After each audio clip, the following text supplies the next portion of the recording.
ओम सूर्याय नमः। आज मैं रविवार व्रत की कथा सुनाने जा रही हूँ।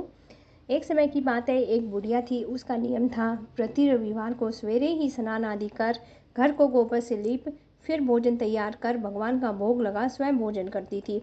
ऐसा व्रत करने से उसका घर अनेक प्रकार से धन धान्य से पूर्ण था। श्री हरि की कृपा से घर में किसी भी प्रकार का दुख नहीं था। सब प्रकार से घर में आनंद रहता था। इस तरह कुछ दिन बीत जाने पे उसकी एक पड़ोसन, जिसकी गौ का गोबर वह बुढ़िया लाया करती थी, विचार करने लगी कि यह बुढ़िया सर्वदा मेरी गौ का गोबर ले जाती है, इसलिए अपनी गौ को घर के भीतर बांधने लग गई। बुढ़िया को गोबर ना मिलने से रविवार के दिन अपने घर को ना लीप सकी, इसलिए उसने ना तो भोजन बनाया, ना ही भगवान को भोग लगाया, स्वयं भी भोजन नहीं किया। इस प्रकार उसने निराहार व्रत किया। रात्रि हो गई, वह भूखी सो गई। रात्रि में भगवान ने उसे सौंपन दिया और भोजन ना बनाने और भोग ना लगाने का कारण पूछा।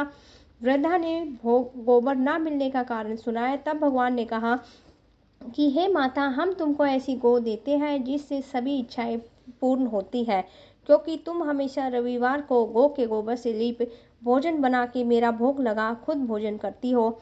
इससे मैं खुश हो कर तुमको यह वरदान देता हूँ। निर्धन को धन, बांझ स्त्रियों को पुत्र और दुखों को दूर करता हूँ, अंत समय मोक्ष देता हूँ। सौपन में ऐसा वरदान दे। भगवान तो अंतर्ध्यान हो गए। जब वृद्धा की आंख खुली तो वह देखती है कि आंगन में एक अत्यंत सुंदर गौ और बछड़ा बंधे हुए थे। वह गौ और बछड़े को देख के अत्यंत प्रसन्न हुई, उसको घर के बाहर बांध दिया और वहीं खाने का चारा डाल दिया। जब उसकी पड़ोसन बुढ़िया ने घर के बाहर एक अति सुंदर गौ और बछड़े को देखा तो द्वेष के कारण उसका हृदय जल उठा। जब उसने देखा कि गौ ने सोने का गोबर दिया है तो वह उस गौ का गोबर ले आई और अपनी गौ का गोबर उसकी जगह पे रखाई। वह प्रतिदिन ऐसा ही करती रही। सीधी सादी बुढ़िया को इसकी खबर भी ना होने दी। तब सर्वव्यापी ईश्वर ने सोचा कि चालाक पड़ोसन के कर्म से बुढ़िया ठगी जा रही है। भगवान ने संध्या के समय अपनी माया से बड़े जोर से आंधी चला दी।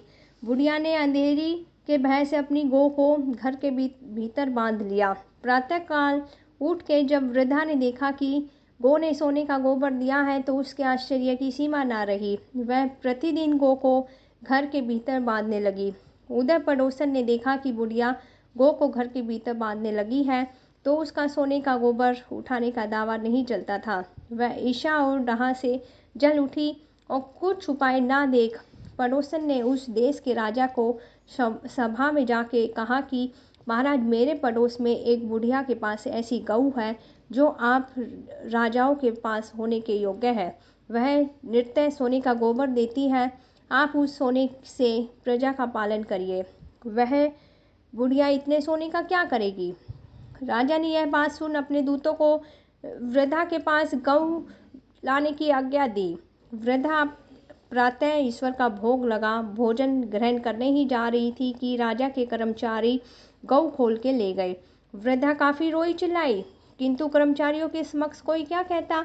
उस दिन वृद्धा गऊ के वियोग में भोजन ना कर सकी। रात भर रो रो के ईश्वर से गऊ को पाने के लिए प्रार्थना करती रही। उधर राजा गऊ को देख के बहुत ही प्रसन्न हुआ, लेकिन सुबह जैसे ही उठा सारा महल गोबर से भरा दिखाई दिया। राजा यह देख के डर गया।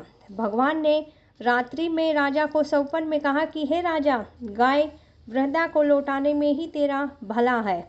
उसके रविवार के व्रत से प्रसन्न होकर मैंने उसको गाय दी थी। प्रातः होते ही राजा ने वृद्धा को बुला बहुत से धन के साथ सम्मान सहित गऊ बछड़ा लौटा दिए। उसकी पड़ोसन दुष्ट बुढ़िया को बुलाकर उचित दंड दिया।